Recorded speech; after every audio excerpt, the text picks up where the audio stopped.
Salut tout le monde, on va continuer la correction de la série 2, exercice 3 SMP4 d'électromagnétisme. Notre exercice est constitué d'une plaque de cuir homogène de conductivité gamma et de dimension infinie suivant l'axe OX et suivant l'axe OY, mais de dimension finie suivant l'axe OZ, tel que son épaisseur est égale à A. Le plan PP est de code Z égale A sur 2. Et le plan P est de code Z également A sur 2. O est situé au centre de cette épaisseur. Cette plaque est parcourue par un courant, par une densité de courant volumique G constante, tel que G égale G fois UX, G supérieur à 0. Et on commence la correction de la première question. Par des considérations de symétrie, déterminer la direction du champ magnétique B, créé par cette distribution où un point M quelconque, soit il est situé à l'intérieur, soit il est situé à l'extérieur. Sachant que le champ magnétique est impair, le vérifier. On doit vérifier que le champ magnétique B est une fonction impaire. Donc, je vais faire un petit rappel concernant les plans de symétrie. Il faut d'abord savoir que le champ magnétique B est toujours perpendiculaire au plan de symétrie.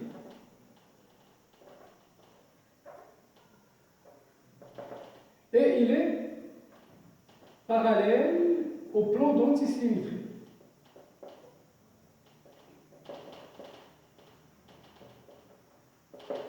Donc ici, soit on cherche un plan de symétrie, soit on cherche des plans d'antisymétrie.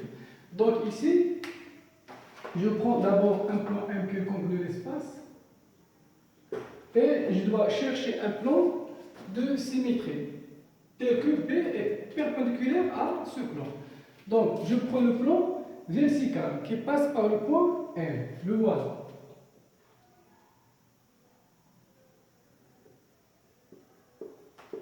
Qui est orienté par le vecteur UX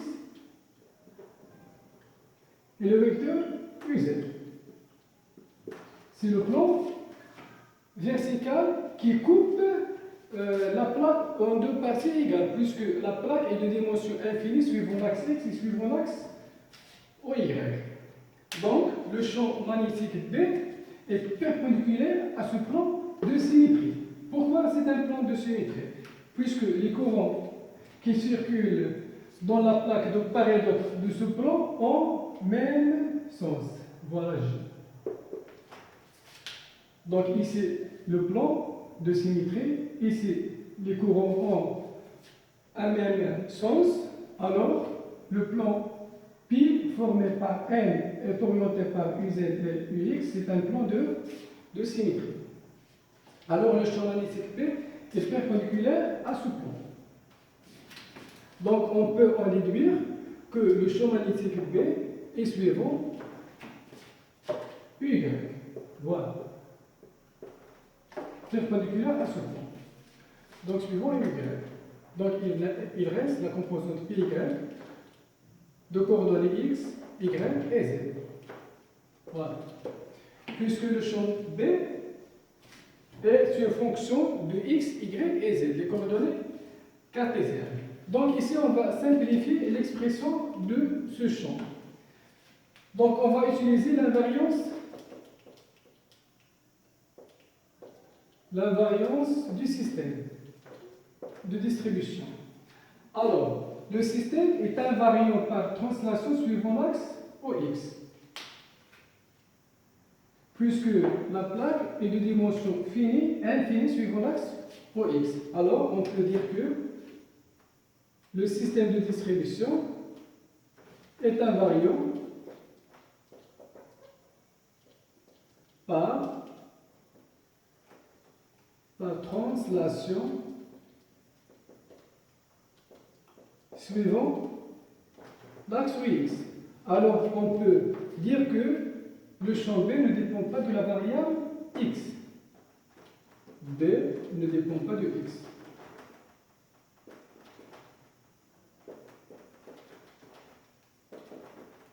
Idem pour Y. Le système de distribution est invariant par translation suivant l'axe OY, puisque la plaque est de dimension infinie suivant l'axe OY. Y. Donc, le système de distribution est invariant par translation suivant Y. Alors, il ne dépend pas de la variable Y. Donc, ici, de même, le champ B ne dépend pas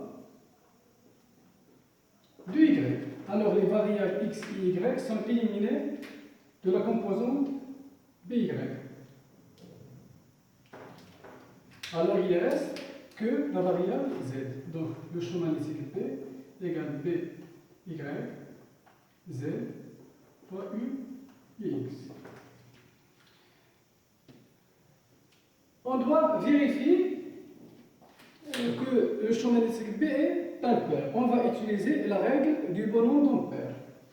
Donc, le bonhomme d'Ampère doit être disposé parallèlement à la plaque, de façon que le courant circule de 6 pieds vers sa tête. Et son bras gauche indique la direction et le sens du champ magnétique B. Mais elle doit fixer ses yeux vers le point A où on veut calculer le champ magnétique. Donc ici, je vais disposer, par exemple, je prends ce M. Donc je vais disposer le bonhomme d'Ampère, voilà, de façon que le courant circule de ses pieds, voilà ses pieds, vers sa tête. Et son bras gauche, voilà, indique la direction du champ magnétique B. Donc ici, voilà la direction du champ magnétique B. Et les suivants, l'axe OX. Le bonhomme d'Ampère est parallèle à l'axe OX. Si je veux déterminer la direction au point N de côte Z', ici, de côte Z, je dois chercher la direction du champ magnétique B en ce point, le symétrique de M. Donc, je vais disposer le bonhomme d'Ampère parallèlement à la plaque. Mais elle doit fixer ses yeux vers le point où on veut calculer, chercher la direction du champ magnétique B. Donc, voilà le bonhomme d'Ampère. Voilà son nez, ses yeux, et il fixe ses yeux vers le point M. Voilà son bras gauche et voilà son bras droit. Et le courant circule de 6 pieds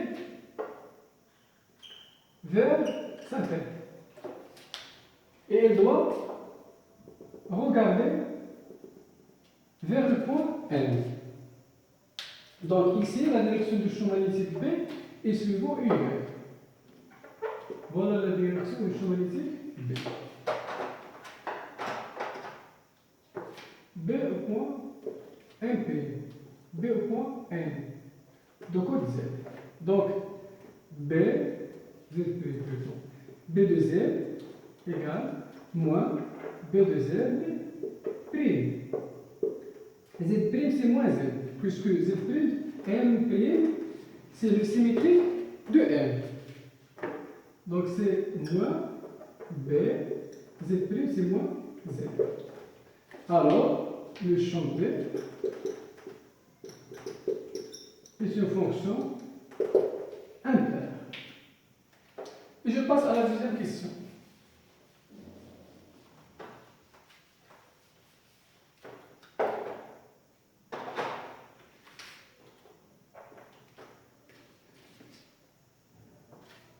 On aiguille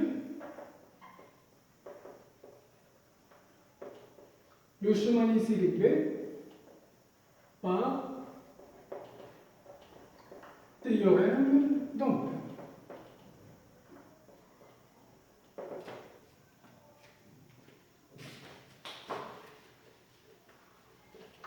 Alors, je vais reprendre mon dessin en faisant une projection de cette plaque sur le plan O, Y ou Z.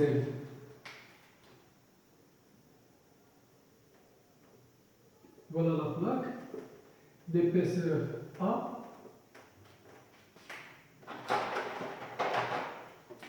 Voilà l'axe OY. Voilà l'axe X. Voilà l'axe OY, OZ.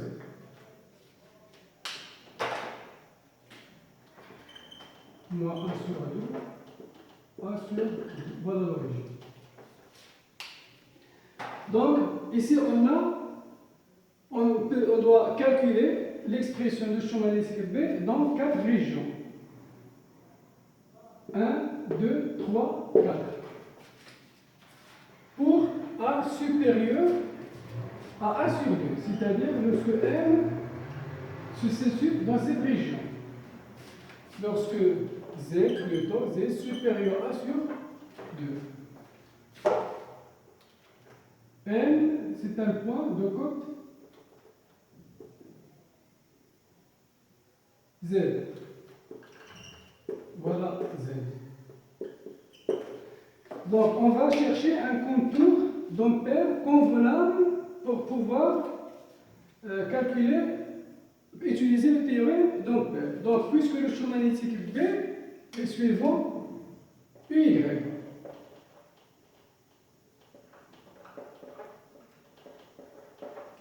Alors, le théorème, le contour qu'on doit chercher, c'est un contour rectangulaire. Je vais le dessiner ici, le voilà. Et qu'il passe par l'axe Y. On va voir pourquoi. Donc, je vais l'orienter ainsi.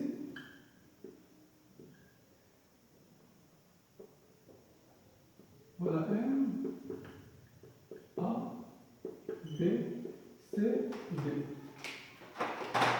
Alors, qu'est-ce qu'il dit le théorème d'ampère? Eh bien, c'est la circulation du champ magnétique B à travers un contour fermé égale la somme du courant mu0 I enlacé par ce contour gamma. Donc ici le contour gamma c'est A, B, C, A, B, C. I c'est le courant enlacé par le contour. Alors les courants enlacés par le contour, on les retrouve ici. Puisque la distribution, le courant volumique n'existe que dans la plaque de cuivre. Alors, je partage cette intégrale en 4 parties.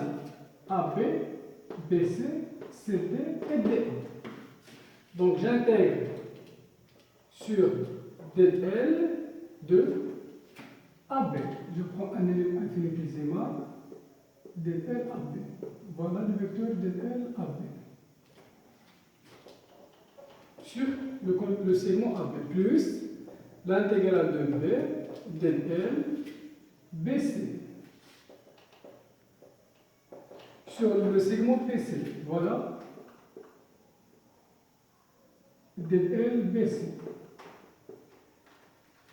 Plus l'intégrale de B, dl CD, plus l'intégrale de B, dl dA, égale mu0 I.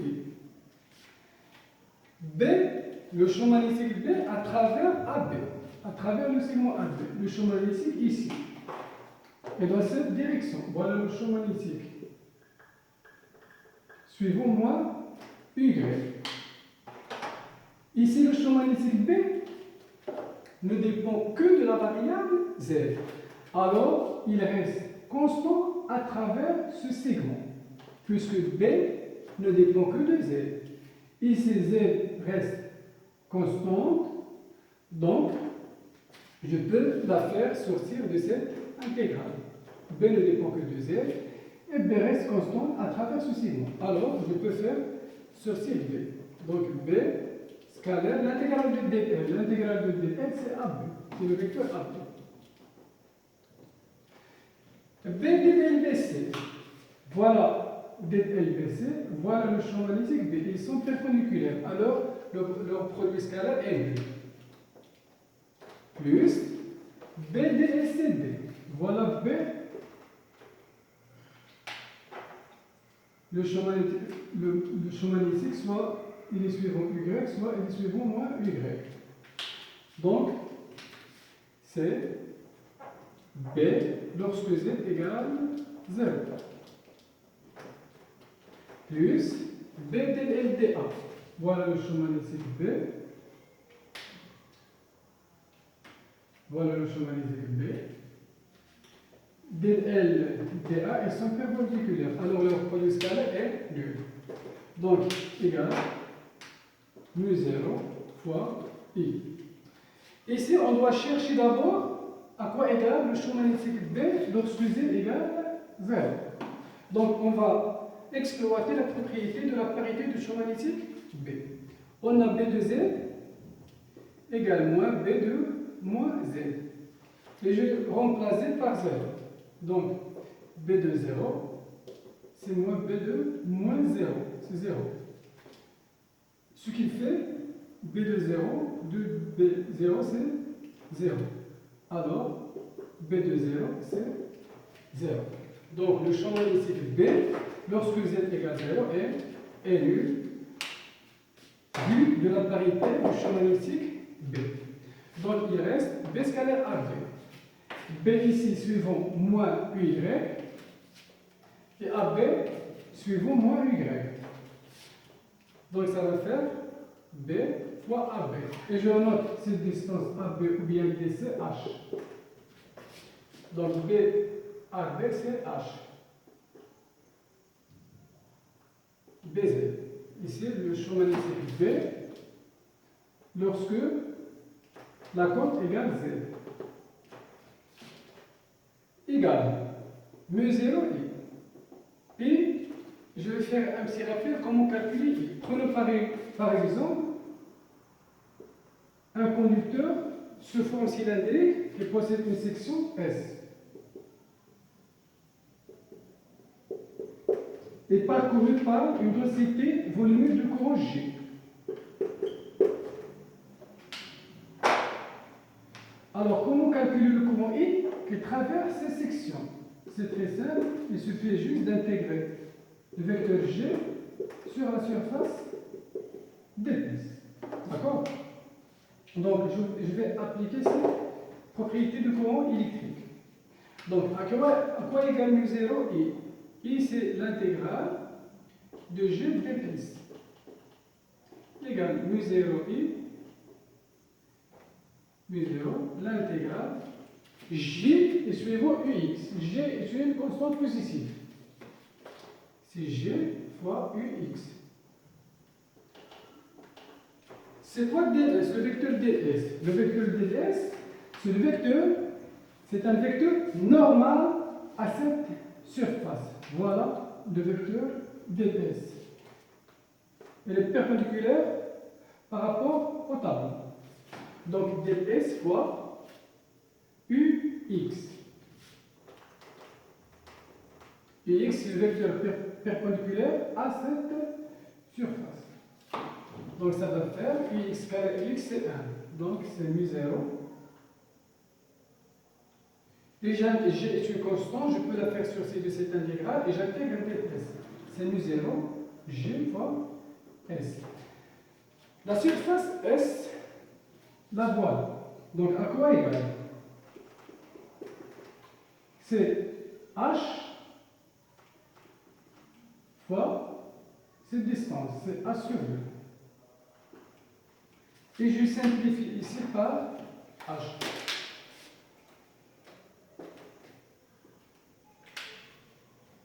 Je trouve que B de Z égale mu0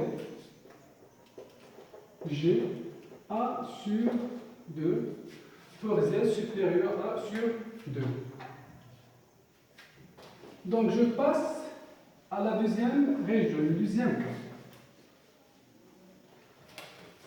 Lorsque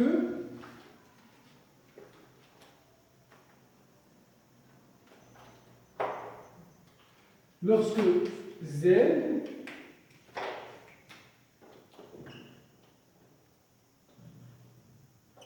la variable Z est comprise entre, voilà, ici, entre 0 et A sur 2.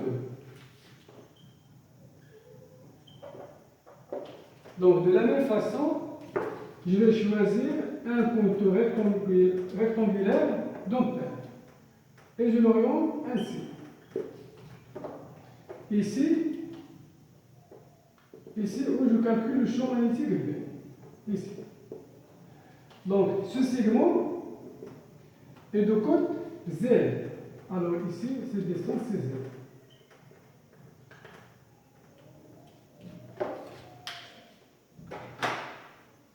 Z est comprise entre 0, la variable Z est comprise entre 0 et A sur 2. Alors, j'applique le théorème d'Ampère. Voilà A, B, C, D. Donc, de la même façon que tout à l'heure, la circulation du champ magnétique B à travers un contour fermé égale μ0 I. Donc, je partage cette intégrale en 4 intégrales, AB. Donc, B à travers AB est constant, le champ magnétique B est constant à travers le segment AB. Donc, B scalaire AB, plus B scalaire BC,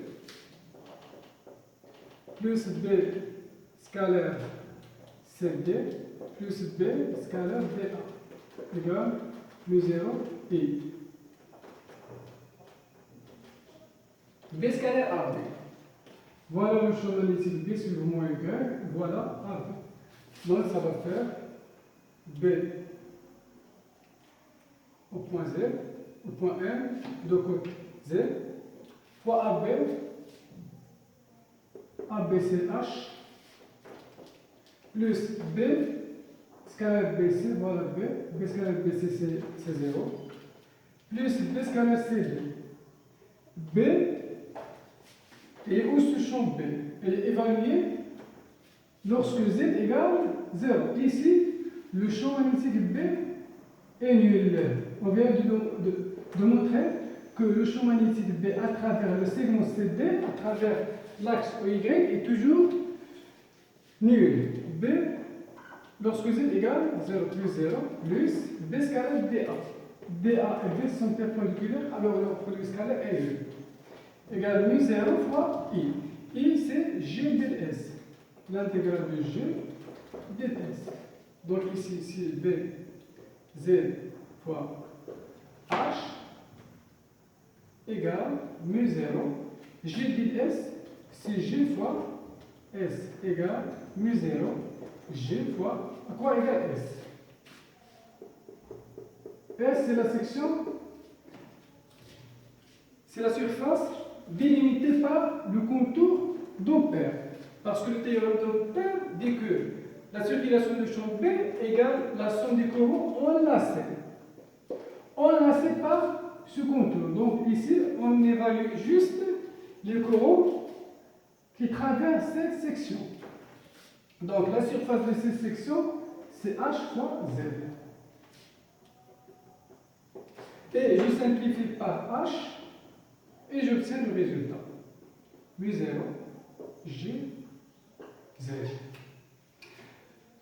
Alors, la direction, on vient de démontrer tout à l'heure que la direction du champ magnétique B est suivant moins Y. Donc, le vecteur BZ, c'est moins μ0, GZ fois Y.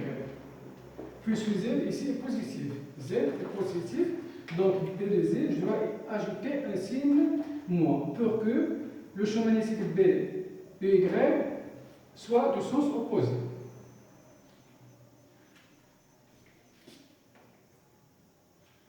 Donc je passe au troisième cas, lorsque Z est compris entre 0 et moins A sur 2.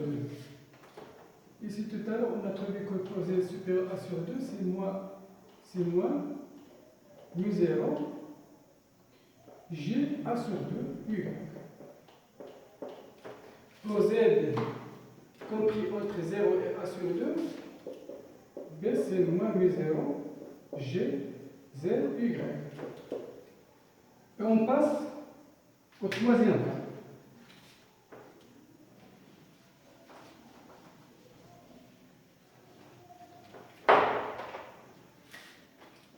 Z est compris entre 0 et moins A sur 2.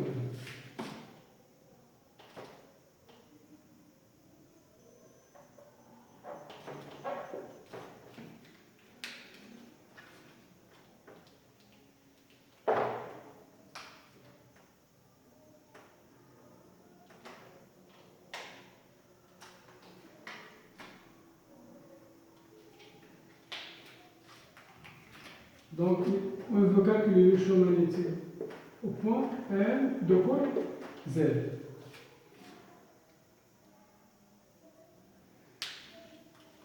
Donc, je vais choisir un contour bien évidemment rectangulaire qui passe par l'axe Y. Le voilà. Et je l'oriente comme ceci. Le champ magnétique D ici est suivant UY. On a montré tout à l'heure que B est suivant UY lorsque Z est inférieur à 0. Voilà le champ magnétique ici suivant UY. Le champ magnétique ici sur l'axe Y c'est 0. Le champ magnétique ici dans cette direction. Et le champ magnétique ici dans cette direction. Toujours suivant UY. Au-dessous du plan horizontal au X, Y. Donc j'applique le théorème d'Ampère. B scalaire dl égale sur un contour fermé égale 0 I. Donc ici A, B, C, D. B scalaire AB plus B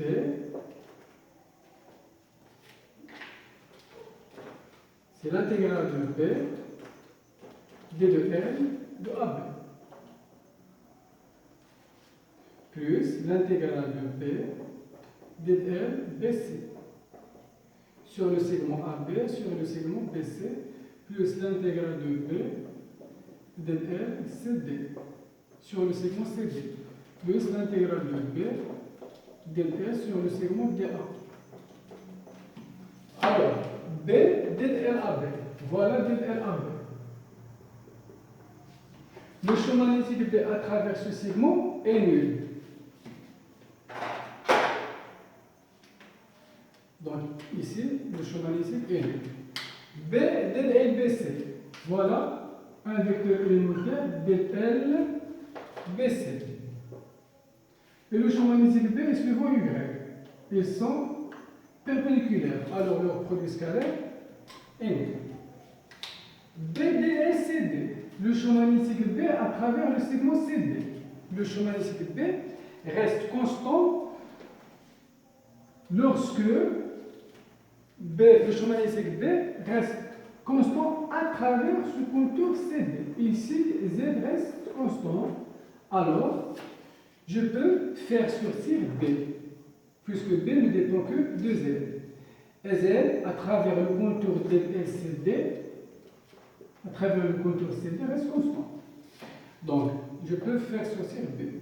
Donc, B, scalaire DLCD. DLCD, c'est CD. C'est le vecteur CD. Plus B DLDA. Voilà DLDA. DL, l'élément infinitésimal du contour DA. Voilà. Il est perpendiculaire au champ magnétique B, puisque le champ magnétique B est suivant UY. Alors le produit scalaire c'est 0.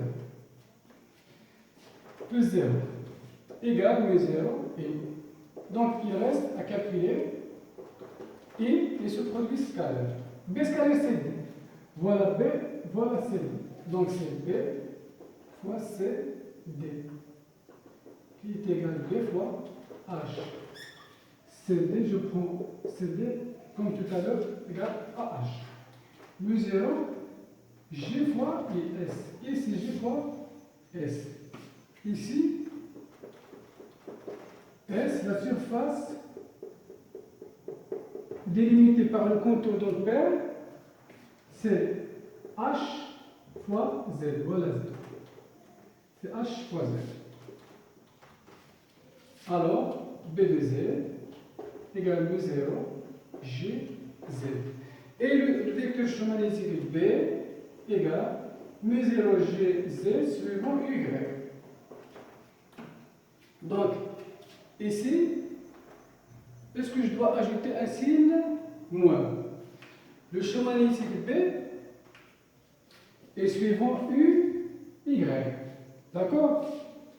Alors, ici Z est négatif. Donc,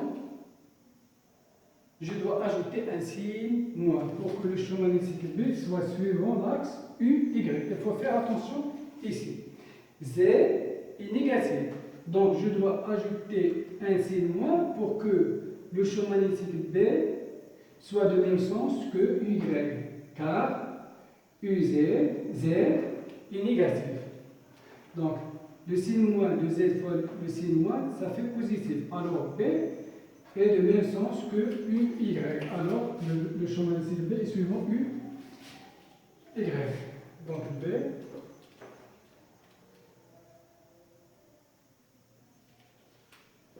c'est moins B0, GZ.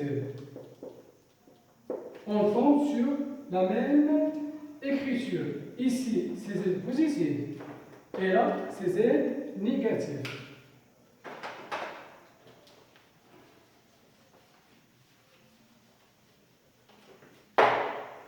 Pour le quatrième cas, où Z est inférieur à moins A sur 2.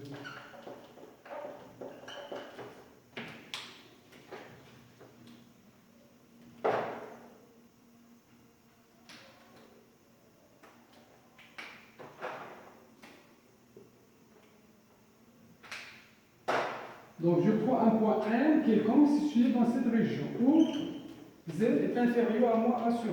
Voilà M de côte Z. Donc, ici, je vais choisir, comme d'habitude, un contour rectangulaire. Le voilà.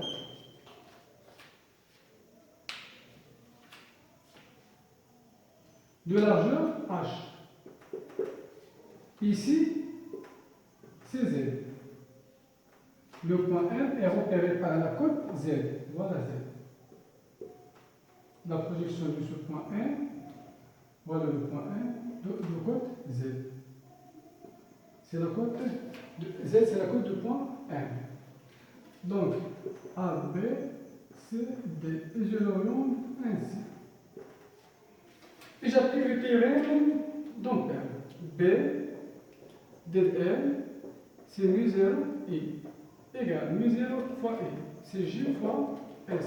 À quoi égale le courant I enlacé par le contour.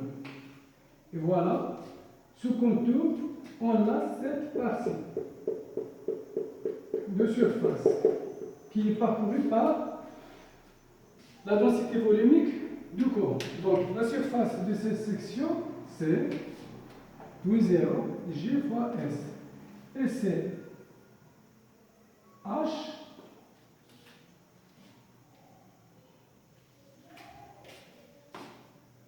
fois Z moins A sur 2.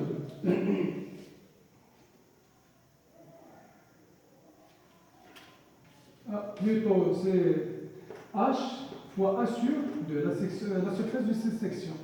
Voilà H, et voilà la largeur et la hauteur. Donc ici c'est A sur 2, ici c'est H. Donc ça va faire A sur 2 fois H. Donc B dl à travers AB plus B dl BC plus B dl CD plus B dl DA. égale mu0 GA sur 2 fois H.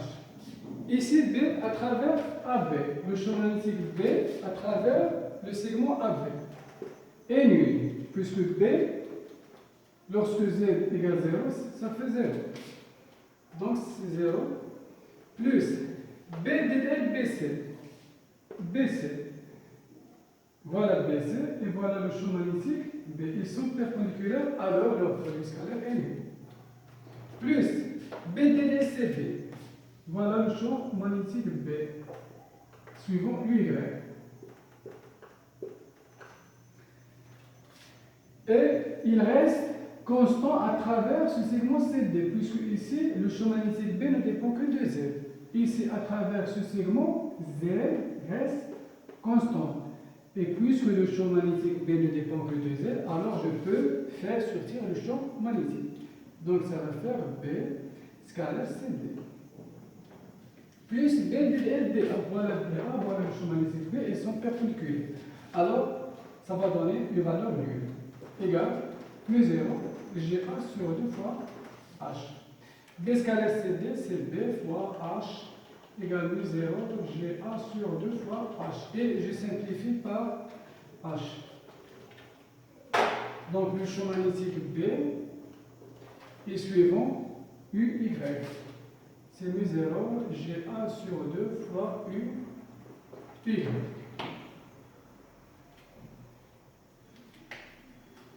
Donc, je pense que je vais m'arrêter là. À la prochaine, dans une autre vidéo pour pouvoir continuer la correction de cette série.